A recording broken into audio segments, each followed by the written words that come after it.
Hello lads and girls, this is Lord Kicker and welcome back to another weekend free-to-play video. This time I'm gonna take a look at Narcissu, I think it's pronounced. This is like a visual novel game, just to get a bunch of different games up there. Like, different kinds. I mean, I have done creative games and shooters. So let's take a look at a visual. And I'm gonna play the first one. They have both of them actually. Let's take a voiced. 眩しかった日のこと。そんな冬の日のこと。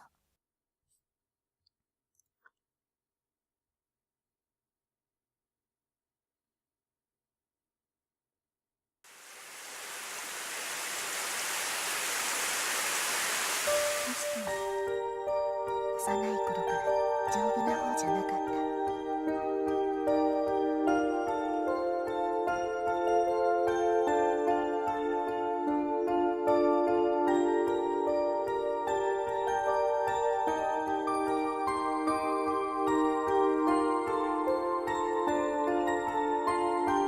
Okay, so there's no talking here. June shortly after my entry into middle school. Day after I ordered a swimsuit. Okay, this is gonna be one of those gross games. For use the next month. My first hospitalization. On a day just before the first semester. Midterms. On a day when the first drop of rain were so crudely cold.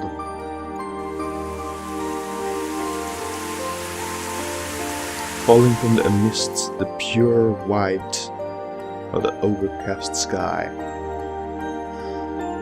Of course, the first time it happened, all my classmates came to visit me almost every day. And when I was released, they even came to my house on weekends to play. Well, that's pretty nice. But that was only the first time around. Autumn into winter. Winter into spring. A vicious circle. Hospitalization, released, clinics, and hospitalization again. And before I knew it, even the classmates I once called friends turned into acquaintances. And then into strangers.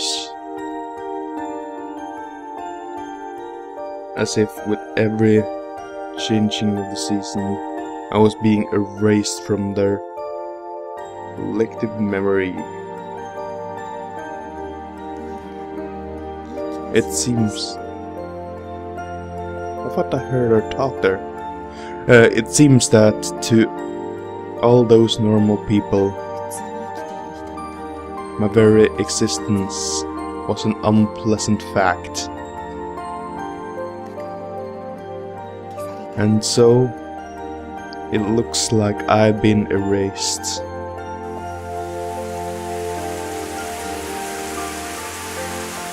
I'd spent so many seasons, so many white overcast skies, without the want or need converse with anybody.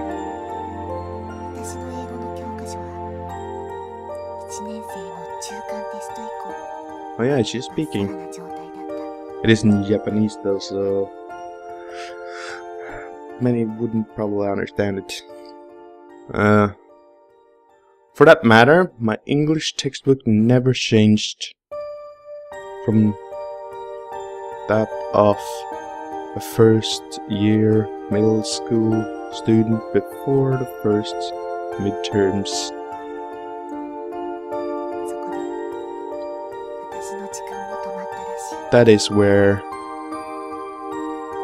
my time seemed to come and to end.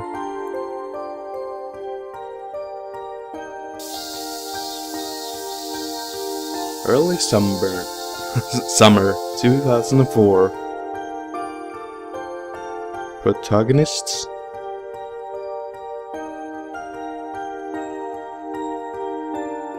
summer following suit. A giant electronic scoreboard in the driver's license examination facility.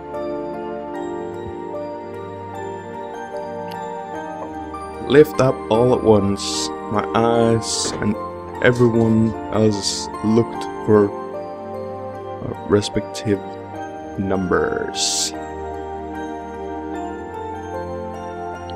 237, 237.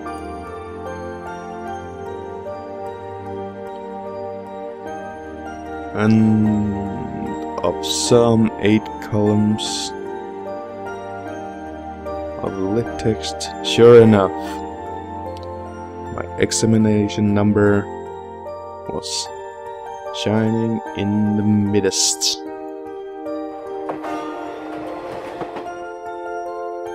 Clickety clack. A nearly empty train car.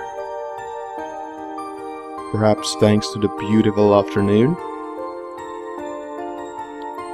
Almost alone in that train cart, I was heading back home for the examination hall. My left hand held a new traffic regulation handbook, and my breast pocket held my brand new driver's license. Oh, you got a driver's license, cool. Hard to get a grip of this. So now I got a license as well. I met her somewhat happily, but there was no strong feelings behind it. I never particularly wanted to drive a car. I never particularly had any motive for it. It was just that my colleagues and the Technical Institute both recommended that I at least get a driver's license. That night, when I told my parents that I got my license,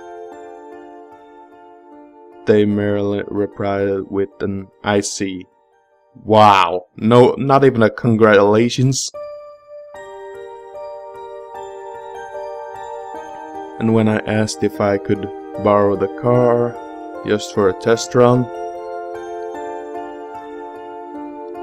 they instantly and cruelly said just one thing: no. Wow, that is some cruel parents. While I didn't really want to drive the car or anything, the response was just all too expectant. Those were my parents for you. I don't like them.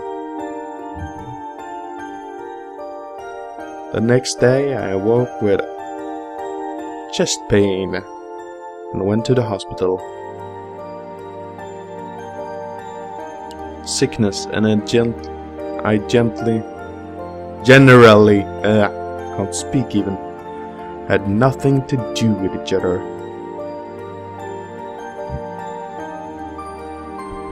Okay. Which is why I found the ER waiting room to be utterly boring. They usually are. And just when I thought they were through examining me, they ordered an X-ray and some blood tests. Then they left. And again, I was left waiting for a long time. I already polished out 3 volumes of Show and Jump. Oh, that's cool. And was just about to start a 4th when they admitted me to the hospital right then and there. And it seemed that my new license, which still lay snugly in my breast pocket, would have to wait a long time for its turn to come.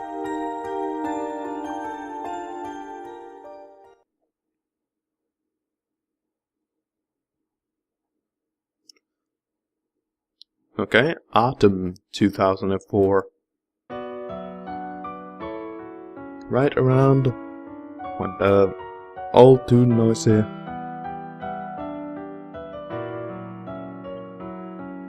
chants had finally gone silent,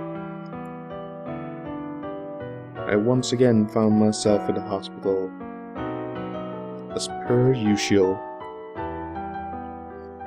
Of course, it wasn't as if I'd been there the entire time. I came and went. A futile circle. My first surgery was a month before. After that, I started doing the 5 minutes commute to and from the hospital by moped. Okay. And from then on, I was hospitalized, discharged, ordered to clinic, and hospitalized again and again and again.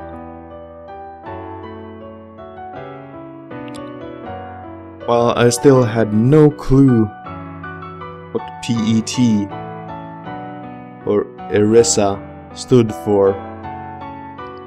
In no time at all, several months had already passed. As my appetite decreased, my meditation increased, I could feel my own physical strength atrophying away. I kept imagining that my legs were getting thinner.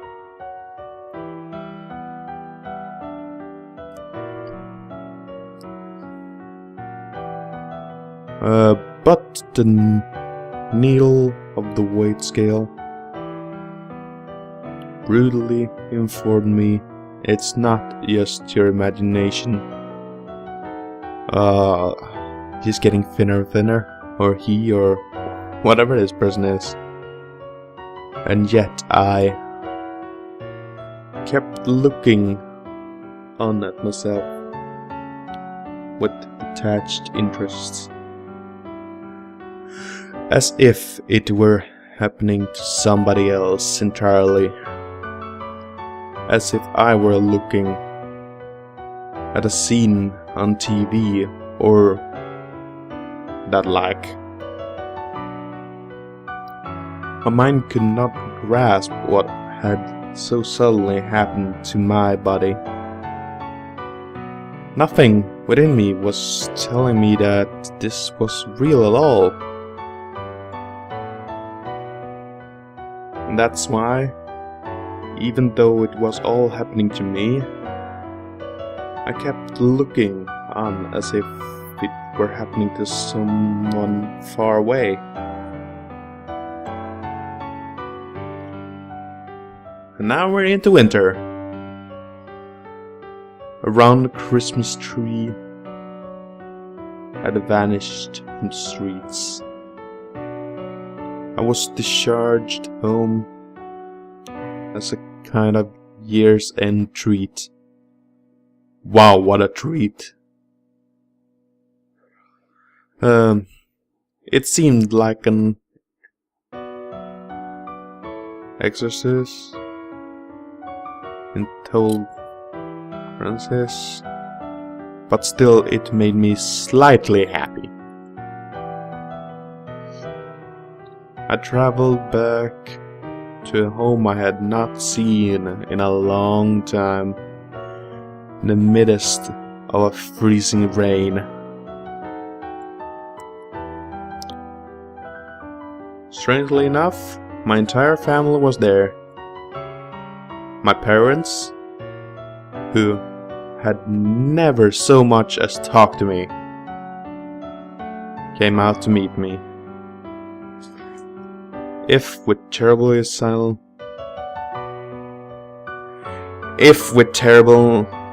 silent smiles. And my little sister, with whom I never had a pleasant word, had made my favorite cream straw and fried shrimp just for me. Ah, that's cute. I would get happy from that. They made me sit at the table. They peeled tangerines,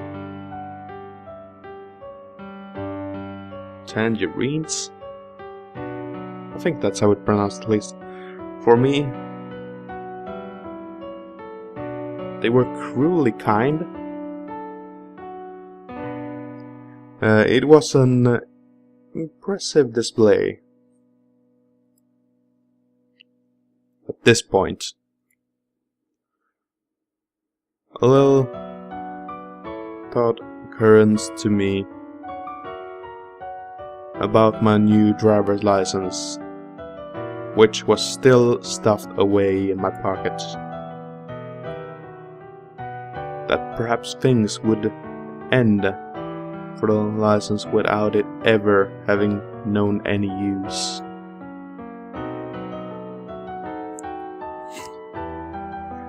And surrounded by a trio of silent, straining smiles, I kept that thought, as if it were someone else's business, with dispassion, ambiguity, and total disinterest.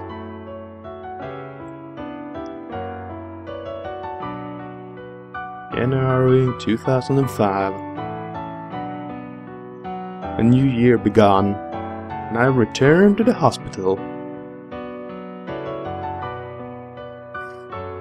But on this day, instead of my usual 4F room, I ended up in a conference room of sorts. They took me there. And then my father and the doctors had a little talk. I joined in. Well, they talked to me. So this was their so-called announcement.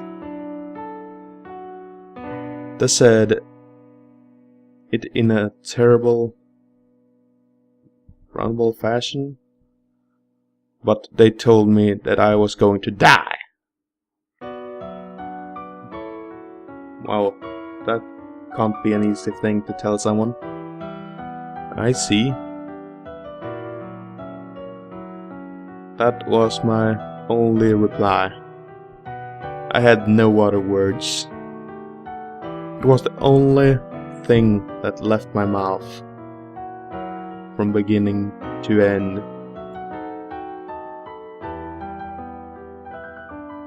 The doctor's ball-pointed pens flew across paper as if in response to my words.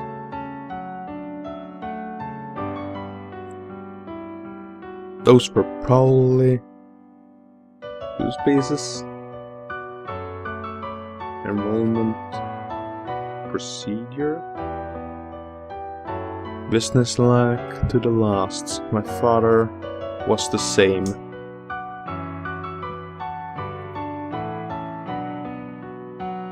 So it's this simple.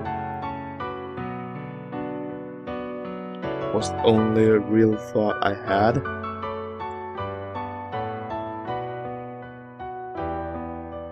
That day, I was transferred from 4F to 7F.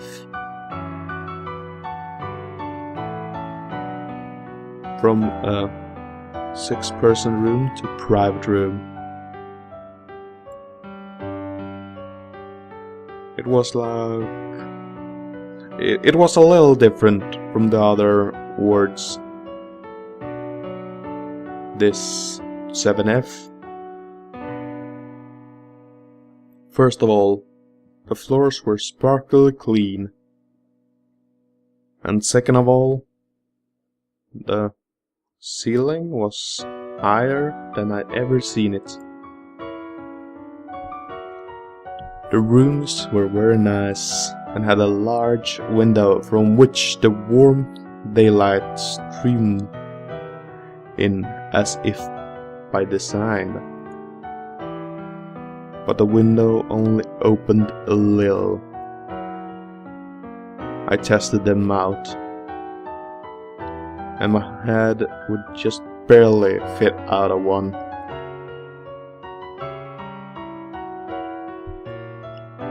The color of my ID bracelet had changed as well. The bracelet that I had worn ever since the first hospitalization, and the one I had my name and blood type recorded on it. Its color had now changed from blue to white. A high ceiling, a white vinyl bracelet, a window that would not open more than 15 centimeters, a TV programs celebrating the New Year's were still playing when I was transferred to this 7F. And it was the dawn of the very year that I met her for the first time. Narcissu. 冬7回。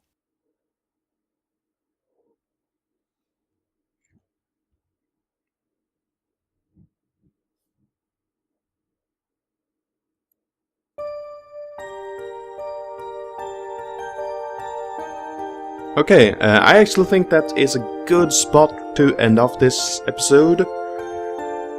I don't know really what to say about this game. It seems to be kind of deep, seeing as you are this person and have a hard life and all that. I don't know, I haven't gotten to choose things yet. I think that comes later in the game. Like, pick between some alternatives. I'm pretty sure that's what this game is about, though. I haven't played a lot of these visual novels. But I hope you enjoyed this episode, and I hope to see you all in the next one. Until then, bye bye!